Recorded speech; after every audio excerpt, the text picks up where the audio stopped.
नमस्कार, जय हिंद, वंदे मातरम। दोस्तों, आप सभी का बहुत बहुत स्वागत है आपके अपने यूट्यूब परिवार राजस्थान क्लासेस पर।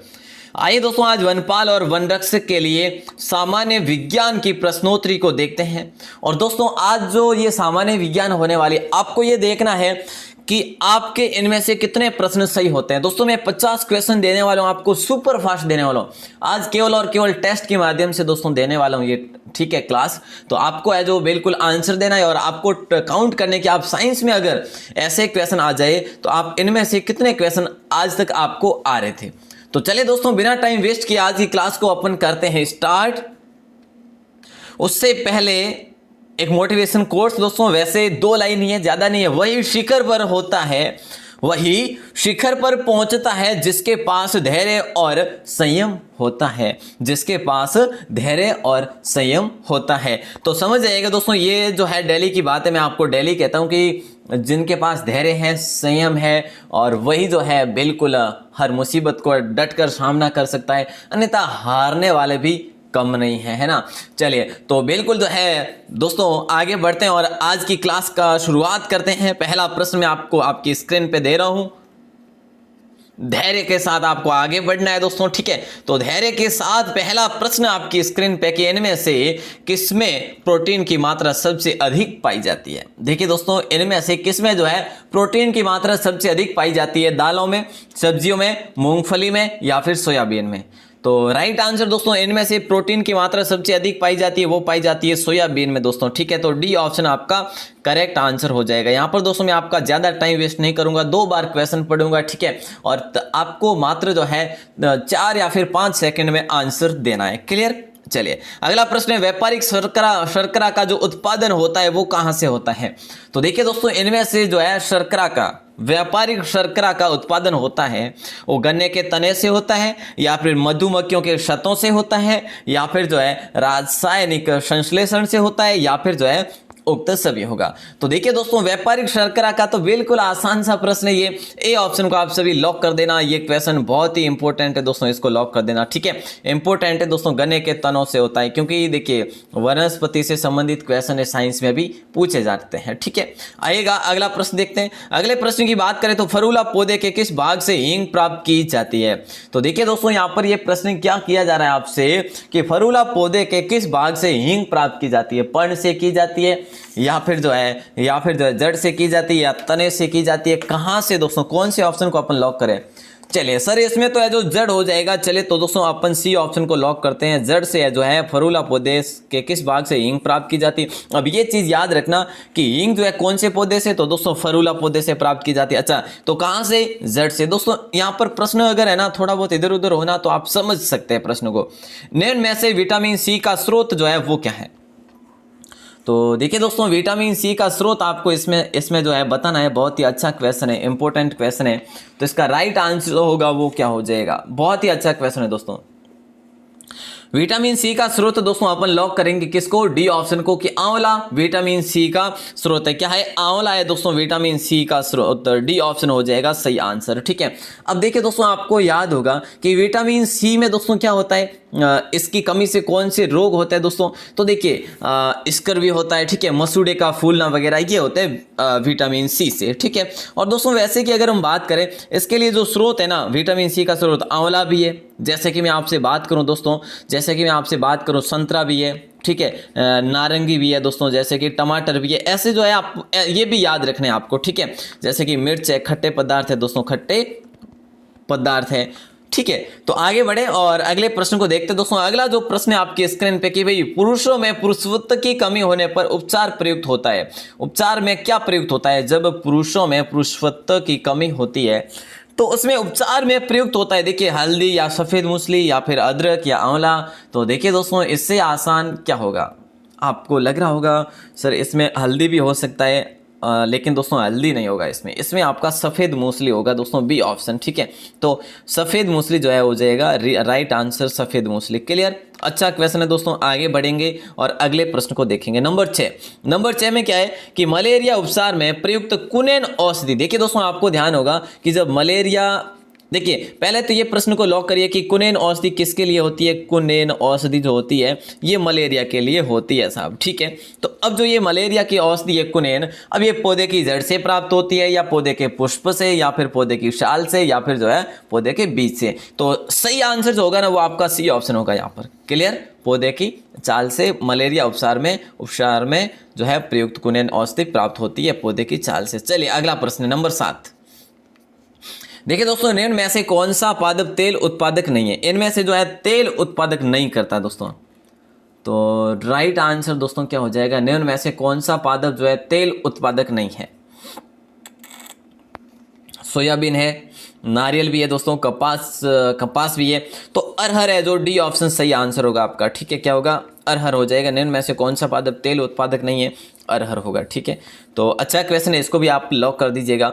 नेक्स्ट क्वेश्चन आपकी स्क्रीन पे आता है, क्या आता है, इमारती काष्ठ वृक्ष का कौन सा उत्तक होता है। देखिए दोस्तों, इमारती जो काष्ठ है वृक्ष का कौन सा उत्तक होता है। जो इमारती काष्ठ होती है वो वृक्ष का कौन सा उत्तक, प्राथमिक जाइलम होता है, द्वितीयक जाइलम या प्राथमिक फ्लोएम या फिर द्वितीयक फ्लोएम। तो यहाँ पर दोस्तों राइट आंसर अपन इमारती काष्ठ वृक्ष का कौन सा उत्तक होता है, तो द्वितीयक जाइलम हो जाएगा। राइट आंसर क्या होगा, बी ऑप्शन राइट आंसर हो जाएगा। बहुत ही अच्छा क्वेश्चन है, इसको भी आप अच्छे से लॉक कर लेना। नेक्स्ट क्वेश्चन आता है। नेक्स्ट क्वेश्चन क्या है, अश्वगंधा व अफीम के पौधों के किन किन भागों से औषधीय महत्व के पदार्थ प्राप्त किए जाते हैं। देखिए दोस्तों, आज के क्वेश्चन आपके जो है ना पूर्णतः वनपाल वनरक्षक के लिए, मतलब कि ये साइंस का जरूरी नहीं है, तो दोस्तों आपको पर्यावरण के रूप में भी पूछ सकते हैं। ऐसे प्रश्न मैंने आप पर आपको ऐड किया है, ठीक है। जीके के रूप में भी पूछ सकते हैं। अच्छा, तो अश्वगंधा व अफीम के पौधों के किन किन भागों से औषधीय महत्व के पदार्थ प्राप्त किए जाते हैं। तो राइट आंसर दोस्तों मूल व कच्चे फलों का दूध हो जाएगा। डी ऑप्शन हो जाएगा राइट आंसर, ठीक है। एक ऑप्शन सेम है तो इसको आप क्लोज कर दीजिए। मैं ये क्वेश्चन आपको पहले भी दे चुका हूं दोस्तों, आपको याद होगा। आगे बढ़िएगा और अगले प्रश्न की बात करें तो गोसिपियम किस पौधे का वैज्ञानिक नाम है दोस्तों। देखिए दोस्तों, गोसिपियम जो है ना किस पौधे का वैज्ञानिक नाम है, आपको ये याद होनी चाहिए दोस्तों। बहुत ही अच्छा क्वेश्चन है और इसके बारे में आंसर बताइएगा जल्दी से। गोसिपियम किस पौधे का वैज्ञानिक नाम है या फिर जो है वानस्पतिक नाम है। तो दोस्तों कपास हो जाएगा राइट आंसर। और भाई हर बहन का सही आंसर हो जाएगा। बोले सर फिर जूट का जो है वैज्ञानिक नाम क्या है। तो दोस्तों जूट का वैज्ञानिक नाम ओलिटोरियस है। क्या है, ओलिटोरियस है दोस्तों। ये भी आपको ध्यान रखना है, इंपॉर्टेंट क्वेश्चन बनता है। चलिए आगे बढ़े और अगले प्रश्न की बात करें। किसी चालक का विशिष्ट प्रतिरोध निर्भर करता है, किसी चालक का विशिष्ट प्रतिरोध निर्भर करता है चालक की लंबाई पर, चालक के अनुप्रस्थ कट के क्षेत्रफल पर, चालक के पदार्थ पर या फिर चालक के आकृति पर। तो यहां पर राइट आंसर दोस्तों क्या होगा, बहुत ही अच्छा क्वेश्चन है, सी ऑप्शन को लॉक करेंगे। चालक के पदार्थ पर हो जाएगा दोस्तों राइट आंसर। या फिर देखिए किसी चालक का विशेष प्रतिरोध निर्भर करता है तो चालक के पदार्थ पर ही करता है, बिल्कुल जो है सी ऑप्शन आपका राइट आंसर हो जाएगा, ठीक है। अगला प्रश्न है, शुद्ध शहद सुरक्षित रह सकता है। देखिए दोस्तों, जो शुद्ध शहद जो सुरक्षित रहता है, शहद कहाँ से प्राप्त किया जाता है दोस्तों, मधुमक्खियों से, ठीक है।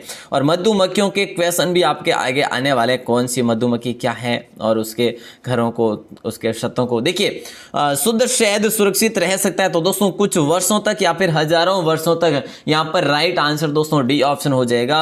अगर शुद्ध शहद ही है, उसमें कोई मिलावट नहीं है, तो हजारों वर्षों तक वो सुरक्षित रह सकता है दोस्तों। इतना इंपॉर्टेंट क्वेश्चन आप बिल्कुल है जो इसको सेट कर लीजिएगा दिमाग में। अगला प्रश्न है, रेशम कीट पालन का प्रचलन सर्वप्रथम किस देश में हुआ माना जाता है। रेशम कीट पालन का प्रचलन सर्वप्रथम किस देश में हुआ माना जाता है। जैसा कि दोस्तों राइट आंसर चीन होगा या भारत होगा या फिर इंग्लैंड होगा या जापान होगा। चीन होगा दोस्तों।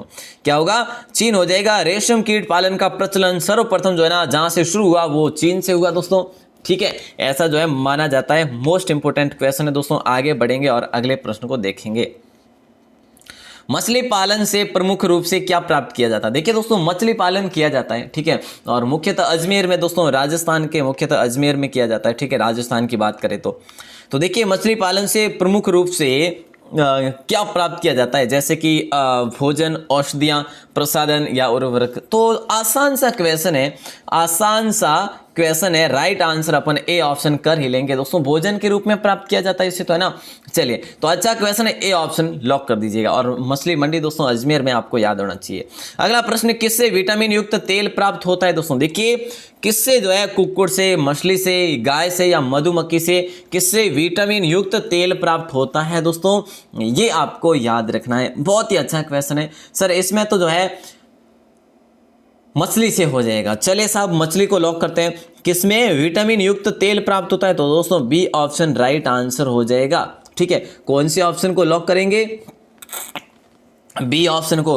बोले सर ये किसका स्रोत है? फिर विटामिन युक्त तेल तो होता है, लेकिन कौन से विटामिन का स्रोत है? तो दोस्तों विटामिन ए का स्रोत है। ठीक है, अच्छा क्वेश्चन है। बोले सर फिर और भी तो है ना? हाँ जी, और भी है। देखिए, अंडा है, जैसे पनीर है, ठीक है, जैसे दूध है दोस्तों, हरी साग सब्जी वगैरह है, जैसे मछली कृत जो है मैं आपको बता चुका हूं, जैसे कि मछली से जो प्राप्त होता है तेल है। ठीक है, तो दोस्तों ये चीजें जो है ये विटामिन ए के स्रोत है। ठीक है, और दोस्तों विटामिन ए की कमी से होने वाला रोग कौन सा है? देखिए, ध्यान है ना, रतौंधी है। ठीक है, और कौन सा? संक्रमणों का खतरा वगैरह भी होता है। ठीक है, तो ये चीजें भी आपको ध्यान रखना। और इसका रासायनिक नाम, विटामिन ए का रासायनिक नाम दोस्तों रेटिनॉल है। और क्या चाहिए बताओ? रेटिनॉल है। ठीक है, अच्छा क्वेश्चन था ये भी दोस्तों। आगे बढ़िएगा, अगला प्रश्न है, मधुमक्खी पालन एपीकल्चर है, तो मुर्गी पालन को क्या कहेंगे?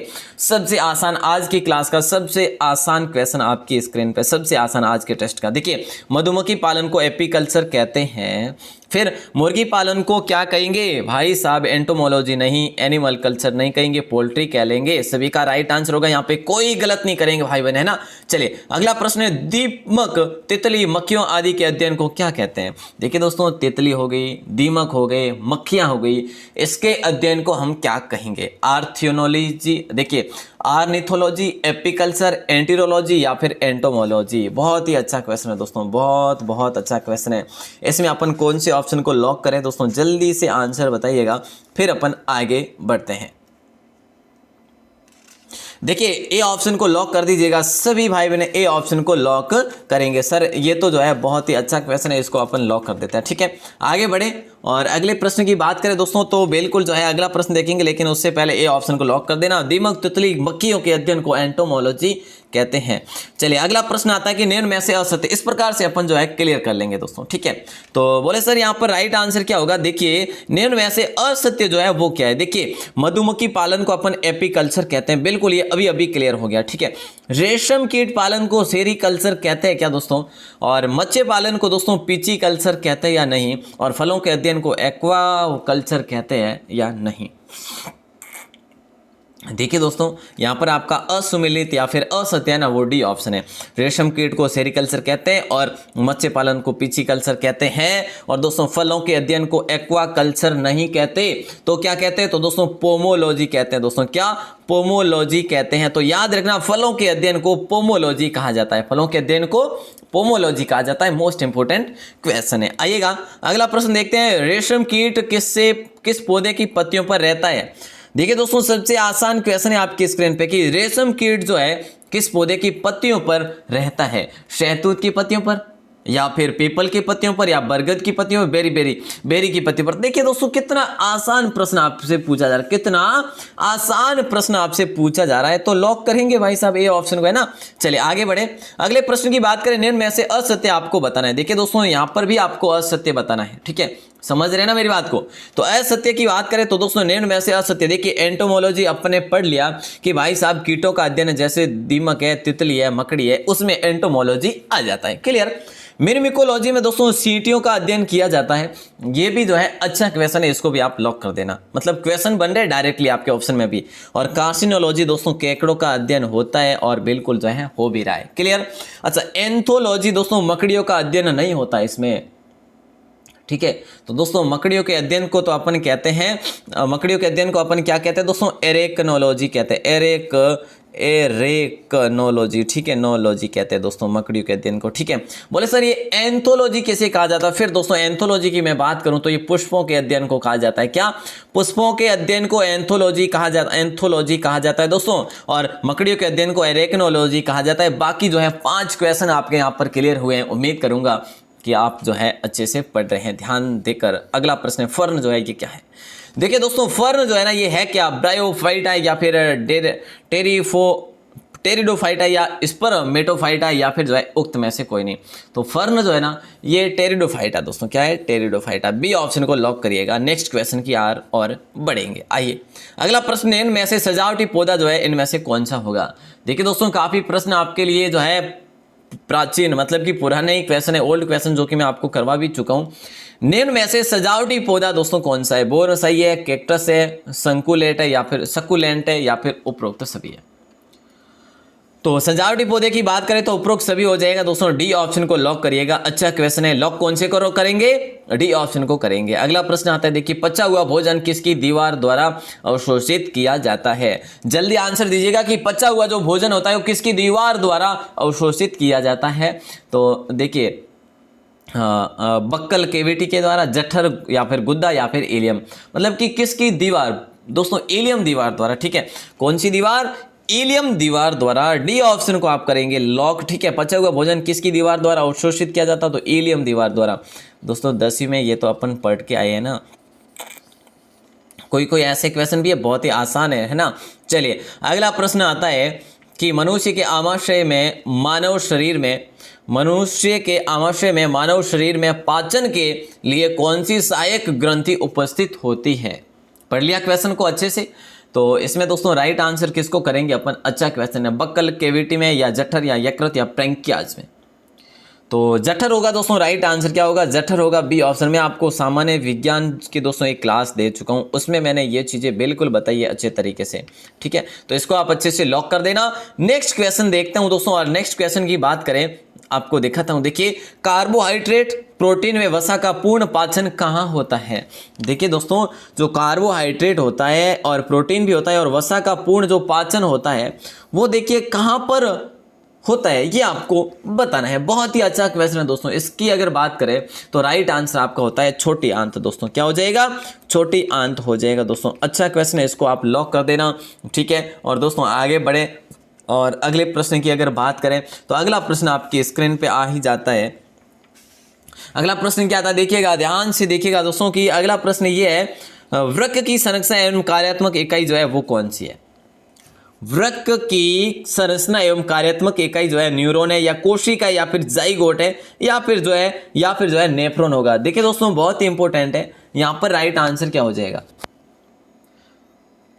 वृक्क की संरचना और कार्यात्मक इकाई दोस्तों हो जाएगा आपका डी ऑप्शन, नेफ्रॉन हो जाएगा। क्या हो जाएगा, नेफ्रॉन हो जाएगा। बहुत ही अच्छा क्वेश्चन है। आगे बढ़ेंगे और अगले प्रश्न को देखेंगे। ठीक है, अगला प्रश्न है, कोशिका में माइटोकॉन्ड्रिया निम्न का केंद्र होता है। देखिए दोस्तों कोशिका में माइटोकॉन्ड्रिया निम्न का केंद्र होता है, जैसे कि श्वसन क्रिया का, वसा संश्लेषण का या फिर प्रोटीन संश्लेषण का या फिर स्टार्च संश्लेषण का। तो इसमें लॉक कौन सा होगा दोस्तों। देखिए यहां पर आपको लास्ट तक बने रहना है। 50 क्वेश्चन महत्वपूर्ण प्रश्न पढ़ने वाले लाडलों बिल्कुल अच्छे से, और यहां पर सारे के सारे टेस्ट के माध्यम से। ठीक है, तो श्वसन क्रिया जो हो जाएगा राइट आंसर दोस्तों ए ऑप्शन। ठीक है, कोशिका में माइटोकॉन्ड्रिया निम्न का केंद्र होता है, वो श्वसन क्रिया का केंद्र होता है। नेक्स्ट क्वेश्चन आपकी स्क्रीन पे, भोजन को ऊर्जा में बदला जाता है किसके द्वारा। मैं आपको ये क्वेश्चन दे चुका हूं दोस्तों। भोजन को ऊर्जा में बदला जाता है वो किसके द्वारा, माइटोकॉन्ड्रिया या केंद्रक या फिर लवक या लाइसोसोम। तो इसमें आप लॉक करेंगे दोस्तों सी ऑप्शन को, माइटोकॉन्ड्रिया द्वारा है जो बदला जाता है। अगला प्रश्न है, मोती का निर्माण होता है दोस्तों। ये भी क्वेश्चन आपको दे चुका हूं। देखिए दोस्तों मोती का निर्माण जो होता है वो कहां से, ऑस्टर से या ऑक्टोपस से या लेमिलिडन में या फिर कोई नहीं। तो देखिए आसान सा प्रश्न है, ऑस्टर से हो जाएगा दोस्तों। मोती जो है होता है, मोती का निर्माण ये ऑस्टर से होता है दोस्तों। ठीक है, कहां से होता है, ऑस्टर से। अच्छा क्वेश्चन है, मोस्ट क्वेश्चन है दोस्तों, इसको आप लॉक कर देना। और बिल्कुल अगला प्रश्न नंबर 30 देखिए जरा ध्यान से दोस्तों। मैं आपको यहीं से बता देता हूं कि जो अध्ययन है ना, ये अध्ययन आप याद कर लेना। मैं आपको दे चुका हूं दोस्तों क्लास, और वैसे जो इस क्लास में सारे अध्ययन जो महत्वपूर्ण है वो आगे होंगे। कांकोलॉजी के अंतर्गत अध्ययन होता है। कांकोलॉजी के अंतर्गत किसका अध्ययन होता है, तो मोलस्क उसके शैलों का होता है या कृमियों का होता है या कीटों का अध्ययन होता है या फिर बिच्छुओं का होता है। तो कांकोलॉजी में दोस्तों मोलस्क उसके शैलों का अध्ययन होता है। ए ऑप्शन को आप करेंगे लॉक। आगे बढ़ेंगे और अगले प्रश्न को देखेंगे। अगला प्रश्न है, स्पंज का आर्थिक महत्व क्या है दोस्तों। देखिए दोस्तों, स्पंज का जो आर्थिक महत्व है वो क्या होगा, बाथ स्पंज के रूप में प्रयोग करना, या सजावट के रूप में प्रयोग, या फिर समुद्र किनारे के जो क्षेत्र है वहां के लोगों की जीविका का साधन है, या फिर उपरोक्त सभी। स्पंज दोस्तों देखिए, एक तो बाथ स्पंज के रूप में प्रयोग होता है, ठीक है, सजावट के रूप में भी इसका प्रयोग लिया जा सकता है, ठीक है, और समुद्र किनारे के क्षेत्र में लोगों की जीविका का भी साधन। तो दोस्तों डी ऑप्शन लॉक हो जाएगा आपका यहाँ पर, ठीक है। क्या डी ऑप्शन को आप सभी लॉक करेंगे, हर जगह ये स्पंज का काम होता है। केंचुआ जो है किस वर्ग का प्राणी होता है दोस्तों, ये आपको बताना है। मोस्ट क्वेश्चन में लाडलो, केंचुआ जो है किस वर्ग का प्राणी या सदस्य होता है, संघ प्रोटोजोआ का, संघ पोरीफेरा का, ए और बे दोनों, तो या फिर संघ एनेलिडा का।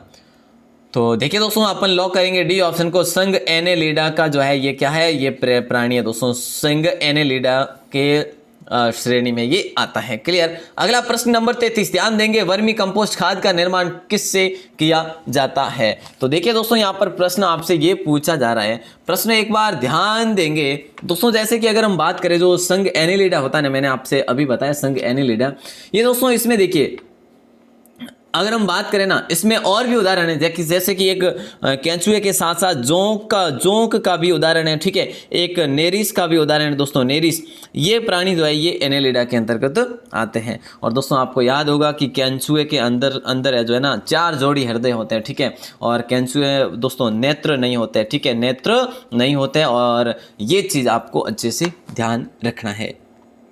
और दोस्तों अगर हम बात करें इस प्रश्न की, तो वर्मी कंपोस्ट खाद का निर्माण किससे किया जाता है। तो देखिए दोस्तों, वर्मी कंपोस्ट खाद का निर्माण केंचुए से किया जाता है। राइट आंसर ए ऑप्शन हो जाएगा, केंचुए से किया जाता है। राइट आंसर है जो आपका ए ऑप्शन हो जाएगा, वर्मी कंपोस्ट खाद का जो है प्रयोग निर्माण किया जाता है। क्लियर। आगे बढ़े, अगले प्रश्न की बात करें तो दोस्तों केंचुआ पालन को क्या कहा जाता है। अब ये लो साहब, केंचुआ पालन को अपन क्या कहेंगे, किस नाम से जानेंगे दोस्तों। और ये संघ एनेलिडा के अंतर्गत आता है, और दोस्तों जिसका शरीर जो होता है पतला लंबा भी होता है और द्विपार्श्व सममित भी होता है, ठीक है। तो देखिए केंचुआ पालन को दोस्तों वर्मी कल्चर के रूप में जानते हैं अपन, इसका अध्ययन जो है वर्मी कल्चर में होता है, ठीक है। आगे बढ़े क्या, अगले प्रश्न की बात करें तो अगला प्रश्न आता है, जंतु जगत का सबसे बड़ा संघ कौन सा है। देखिए दोस्तों, काफी प्रश्न ऐसे जो कि मैं आपको मॉडल पेपर में दे चुका हूं, ठीक है, मॉडल पेपर में यहीं से प्रश्न दिए थे दोस्तों मैंने आपको, ठीक है। तो अच्छा क्वेश्चन है, जंतु जगत का सबसे बड़ा जो संघ है वो संघ प्रोटोजोआ है, संघ पोरीफेरा है, या ए और वे दोनों है, या फिर संघ आर्थ्रोपोडा है। तो राइट आंसर तो भाई साहब इससे आसान क्या होगा, आर्थ्रोपोडा ही तो होगा ना। जंतु जगत का सबसे बड़ा जो है डी ऑप्शन सही आंसर हो जाएगा सभी का। चलिए आगे बढ़े दोस्तों, यहीं पर अगर बात करें कि भाई जो जीव विज्ञान है ना, जीव विज्ञान दोस्तों, जीव विज्ञान का जनक किन्हें कहा जाता है। तो दोस्तों अरस्तु को कहा जाता है जीव विज्ञान का जनक, ठीक है। और जंतु विज्ञान के जनक दोस्तों इन्हें ही कहा जाता है जंतु विज्ञान के जनक, फादर ऑफ जूलॉजी। दोस्तों फादर ऑफ जूलॉजी किसे कहा जाता है, देखिए जंतु विज्ञान और जीव विज्ञान के जनक अरस्तु को कहा जाता है। ये चीज याद रखना, बहुत ही इंपॉर्टेंट क्वेश्चन है, ठीक है। आगे बढ़े और अगले प्रश्न की बात करें तो अगला प्रश्न है, संघ मोलस्का का आर्थिक महत्व जो है वो क्या है। तो देखिए दोस्तों अगला प्रश्न क्या है कि संघ मोलस्का जो है इसका आर्थिक जो महत्व है वो क्या है, सजावटी उद्योग में है, या मोती उद्योग में, या फिर चमड़ा उद्योग में, या फिर वर्मी कंपोस्ट खाद तैयार करने में। तो राइट आंसर दोस्तों क्या होगा, जल्दी से आंसर बताइएगा। संघ मोलस्का का जो है आर्थिक महत्व जो है मोती उद्योग से, किससे है, मोती उद्योग से। बी ऑप्शन को आप सभी लॉक कर दीजिएगा दोस्तों, किसको, बी ऑप्शन को। देखिए दोस्तों अगर हम बात करें यहीं पर वर्मी कंपोस्ट, तो दोस्तों केंचुआ पालन हो जाएगा, अपने अभी अभी पढ़ा, जो कि वर्मी कल्चर के रूप में अपन जानते हैं, ठीक है। आगे बढ़िएगा और अगले प्रश्न की बात करें तो अगला प्रश्न है कि वायुमंडलीय नाइट्रोजन को अमोनिया के रूप में स्थिर करता है। अमोनिया के रूप में स्थिर करता है मतलब कि कौन, देखिए वायुमंडलीय नाइट्रोजन को अमोनिया के रूप में स्थिर करता है, राइजोबियम, एजोटोबैक्टर, लैक्टोबैसिलम, या फिर मिथेनोजेनिक। राइट आंसर बताइएगा जल्दी से। देखिए दोस्तों वायुमंडलीय नाइट्रोजन को अमोनियम के रूप में स्थिर करता है, तो वो करता है राइजोबियम। दोस्तों ए ऑप्शन को लॉक करिएगा, ठीक है, क्या ए ऑप्शन को लॉक करिएगा। और दोस्तों अगर हम बात करें कि भाई जो राइजोबियम है, ठीक है, राइजोबियम जो है ना ये कहाँ पर कौन सी जड़ों में रहता है, तो दोस्तों याद रखना है आपको, फली वाले पौधे। फली वाले पौधे कौन से दोस्तों? जैसे कि चना हो गया, जैसे कि दोस्तों दालें हो गई, जैसे मटर हो गया, तो ये फली वाले पौधे हैं, ठीक है। और इसके जड़ों में ये राइजोबियम रहता है दोस्तों, याद रखना, बहुत ही इंपॉर्टेंट क्वेश्चन है। आगे बढ़िएगा, नंबर 38 क्वेश्चन, लाख जो होती है ना वो क्या होती है दोस्तों? ये क्वेश्चन भी आपको पहले से दे चुका हूं दोस्तों। जो लाख होती है एक पक्षी का घोंसला या एक पेड़ की जड़ या मछली के शल्क या एक कीट द्वारा श्रावित पदार्थ हो जाएगा। बहुत ही आसान सा प्रश्न है सर, इसमें तो जो है हम डी ऑप्शन को ही लॉक करेंगे कि एक कीट द्वारा श्रावित जो पदार्थ होता है उसे ही हमें जो क्या कहते हैं? लाख कहते हैं दोस्तों। बहुत ही अच्छा क्वेश्चन है। आगे बढ़ेंगे और अगले प्रश्न को देखेंगे। अगला प्रश्न है, निम्न में से कौन सा रेशम सर्वश्रेष्ठ होता है? इनमें से कौन सा रेशम जो होता है वो सर्वश्रेष्ठ होता है दोस्तों, ये आप सभी को बताना है। बहुत ही इंपॉर्टेंट क्वेश्चन है। तो राइट आंसर एरी रेशम या मलबरी रेशम या फिर टसर रेशम या फिर इनमें से कोई नहीं। तो देखिए ये क्वेश्चन भी आपके लिए नया नहीं है, पुराना क्वेश्चन है। तो लॉक होगा, इनमें से कौन सा रेशम सर्वश्रेष्ठ है? तो दोस्तों मलबरी रेशम हो जाएगा, बी ऑप्शन को लॉक करिएगा। चलिए आगे बढ़ते हैं। आइएगा अगला प्रश्न, रेशम का कीड़ा जो कि एक क्या होता है दोस्तों? ये प्रश्न बहुत ही इंपॉर्टेंट है भाई साहब। रेशम का कीड़ा है एक फ्लाई है या वॉर्म है या मोथ है या फिर बीटल कहलाता है? क्या कहलाता है दोस्तों? और यहीं पर दोस्तों आपको ये चीज़ भी याद होनी चाहिए कि डेंगू को, देखिए दोस्तों, डेंगू को फैलाने वाला मच्छर जो होता है, डेंगू को फैलाने वाला मच्छर जो होता है दोस्तों वो कौन आता है? डेंगू को फैलाने वाला एडिस इजिप्टाई दोस्तों, इजिप्टाई, ठीक है। ये डेंगू को फैलाने वाला मच्छर होता है। रेशम का कीड़ा दोस्तों ये मोथ कहलाता है, ठीक है। क्या होता है? एक मोथ होता है। अच्छा क्वेश्चन है, इसको आप लॉक करेंगे सी ऑप्शन के साथ। आगे बढ़िएगा। अगला प्रश्न, मानव शरीर की मास्टर ग्रंथि जो है वो कौन सी है? तो देखिए दोस्तों मानव शरीर की मास्टर ग्रंथि आपसे पूछा जा रहा है, तो राइट आंसर दोस्तों क्या होगा? जल्दी से आंसर बनाइएगा, बताइएगा। बहुत ही अच्छा है, मानव शरीर की मास्टर ग्रंथि थायराइड, अग्नाशय, लीवर या फिर पिट्यूटरी। दोस्तों देखिए अगर हम इसमें बात करें तो आसान सा प्रश्न है। क्या है? बहुत ही आसान सा प्रश्न है। बिल्कुल जो है राइट आंसर सभी भाई बहनों का डी ऑप्शन हो जाएगा सर, पिट्यूटरी हो जाएगा। मानव शरीर की मास्टर ग्रंथि जो दोस्तों है ना वो पिट्यूटरी है। कौन सी है? पिट्यूटरी। आगे बढ़े, अगले प्रश्न की बात करें और अगला प्रश्न जो आपकी स्क्रीन पे आता है, पार्किंसंस जो बीमारी में होता है दोस्तों, देखिए पार्किंसंस जो बीमारी होती है उसमें क्या होता है? डोपामीन की अधिकता होती है या डोपामीन की कमी होती है या मस्तिष्क के बेसल गैंग्लिया की क्षति होती है या फिर जो है बे और से दोनों होगा। तो पार्किंसंस दोस्तों बीमारी से जो बे और से दोनों होगा, डोपामीन की अधिकता और कमी भी होती है। तो 42 का राइट आंसर डी ऑप्शन होगा। इकोसिस्टम शब्द जो दिया वो किसके द्वारा दिया गया दोस्तों, ये आप सभी को बताना है। इससे आसान कुछ हो नहीं सकता। और अगर इस क्वेश्चन को भी अगर अपन नहीं कर सकते तो दोस्तों मैं कई बार ये प्रश्न आपको बता चुका हूं कि भी इसका राइट आंसर जो होगा वो क्या होगा। मतलब देखिए इकोसिस्टम मतलब कि पारिस्थितिकी तंत्र, ठीक है। पारिस्थितिकी तंत्र कह लो या फिर पारितंत्र कह लो दोस्तों, पारितंत्र कह लो, ठीक है। इसका नाम जो दोस्तों दिया गया ना इकोलॉजिकल सिस्टम, मतलब कि इकोसिस्टम और इकोलॉजिकल सिस्टम, तो दोस्तों टेंसले ने दिया, ठीक है। टेंसले ने दिया दोस्तों सर्वप्रथम। अच्छा क्वेश्चन है। आगे बढ़ेंगे और अगले प्रश्न को देखेंगे। आगे बढ़े, अगला प्रश्न आता है दोस्तों कि पारिस्थितिकी तंत्र में ऊर्जा का स्रोत है। पारिस्थितिकी तंत्र में ऊर्जा का जो स्रोत है वो प्राथमिक उपभोक्ता या उत्पादक है या फिर सूर्य या फिर अपघटक है। तो दोस्तों राइट आंसर सभी का हो जाएगा सर। इसमें तो जो है ना सी ऑप्शन ही होगा, सूर्य हो जाएगा। पारिस्थितिकी तंत्र में ऊर्जा का स्रोत तो वही है ना, सूर्य ही तो है। बिल्कुल आसान प्रश्न था दोस्तों आपका। क्या था? बिल्कुल आसान सा प्रश्न था दोस्तों, ठीक है। आगे बढ़े और अगले प्रश्न की बात करें। आगे बढ़े तो दोस्तों अगला प्रश्न आता है कि निम्न में से अजैविक घटक नहीं है। इनमें से दोस्तों अजैविक घटक नहीं है, ठीक है। क्या नहीं है? अजैविक घटक नहीं है। देखिए दोस्तों वैसे बात करें ना, संरचना की दृष्टि से बात करें तो जो है ना ये दो प्रकार के घटक है पारिस्थितिक तंत्र के। कौन से? एक तो दोस्तों कौन सा? जैविक घटक, एक है जो अजैविक घटक, ठीक है। अजैविक और जैविक घटक। अब इनमें से निम्न में से अजैविक घटक कौन सा नहीं है ये आपको बताना है। तो राइट आंसर दोस्तों क्या हो जाएगा? सी ऑप्शन होगा बैक्टीरिया दोस्तों, ठीक है। बैक्टीरिया जो है अजैविक घटक नहीं है, बाकी प्रोटीन है, क्लोरोफिल है और प्रकाश है, ये जो है अजैविक घटक है, बाकी ये बैक्टीरिया नहीं है दोस्तों, ठीक है। अब देखिए दोस्तों यहाँ पर जैविक की बात करें तो दोस्तों देखिए जैविक जो है ना, जैविक भी दोस्तों दो प्रकार के, तीन प्रकार, एक है उत्पादक, जैविक भी 3 प्रकार है, एक है जो उत्पादक है, एक दोस्तों उपभोक्ता है, ठीक है, उपभोक्ता है, और एक जो है अपघटक है, सॉरी अपघटक है, ठीक है। देखिए उत्पादक, उपभोक्ता और अपघटक ये 3 प्रकार है जैविक के दोस्तों। और अजैविक की बात करें ना, अजैविक दोस्तों कौन कौन से, एक तो कार्बनिक पदार्थ, एक अकार्बनिक पदार्थ, और एक जो है दोस्तों याद रखने आपको जलवायुवीय कारक, ठीक है। कौन से? जलवायुवीय कारक। जलवायुवीय कारक मतलब कि जो जल है, प्रकाश है, ये आ जाते हैं, ठीक है।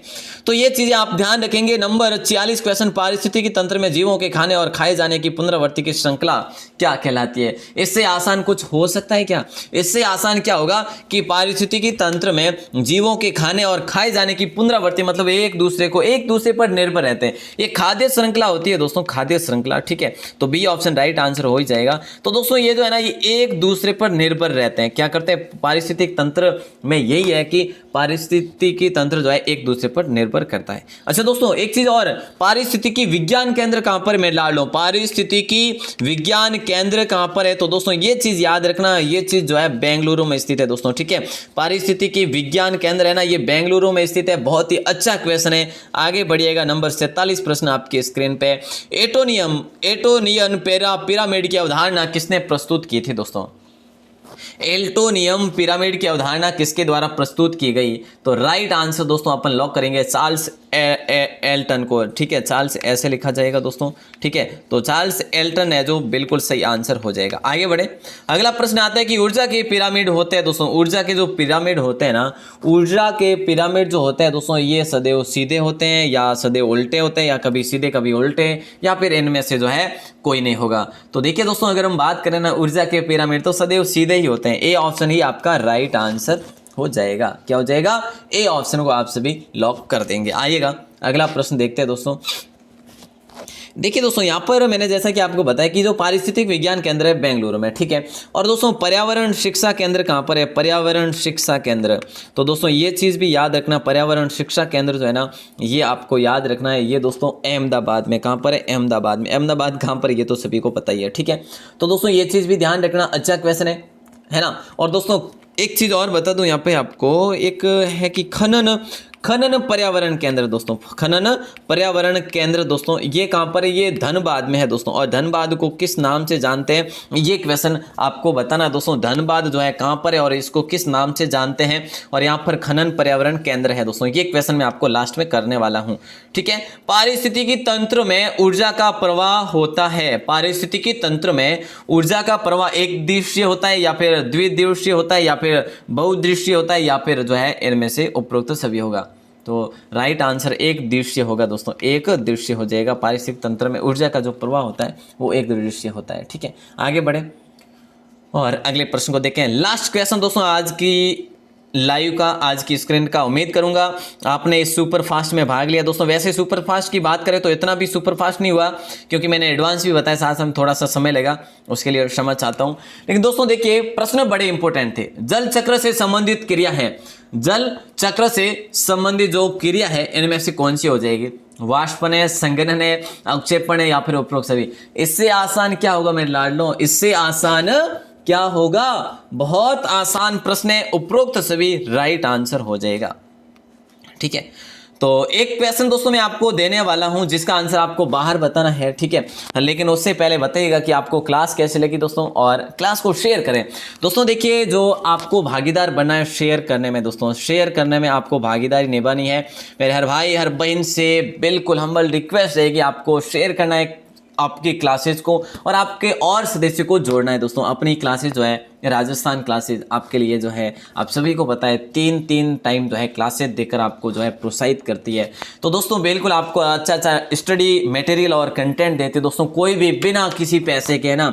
तो बिल्कुल दोस्तों राइट आंसर जो है इसमें तो डी ऑप्शन हो ही जाएगा। अब मैं आपको एक प्रश्न देता हूं जिसका आंसर आपको देना है बाहर आके। धनबाद में दोस्तों, ये धनबाद कहां पर है, ठीक है, कहाँ पर है, और इसका जो उपनाम क्या है वो भी आपको बताना है, ठीक है। और ये क्यों प्रसिद्ध है दोस्तों, इसलिए जो है ये बताना है आपको क्यों प्रसिद्ध है। अच्छा वैसे मैंने आपको बता दिया कि भाई खनन केंद्र जो है ना, पर्यावरण खनन केंद्र, ये तो यहीं पर है ही है, लेकिन इससे अलावा भी धनबाद बहुत प्रसिद्ध है, उसके बारे में आपको बाहर आके कमेंट सेक्शन में बताना जितनी भी आपको जानकारी हो, क्योंकि ये क्वेश्चन मैं आपको करवा चुका हूँ इसलिए आपसे पूछा है।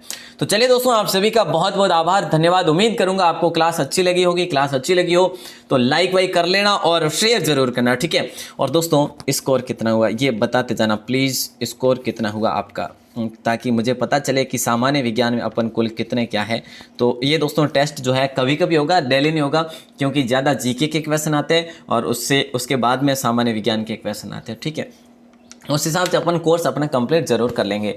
तो चलिए दोस्तों, आप सभी का बहुत बहुत आभार, बहुत बहुत धन्यवाद। जय हिंद, वंदे मातरम।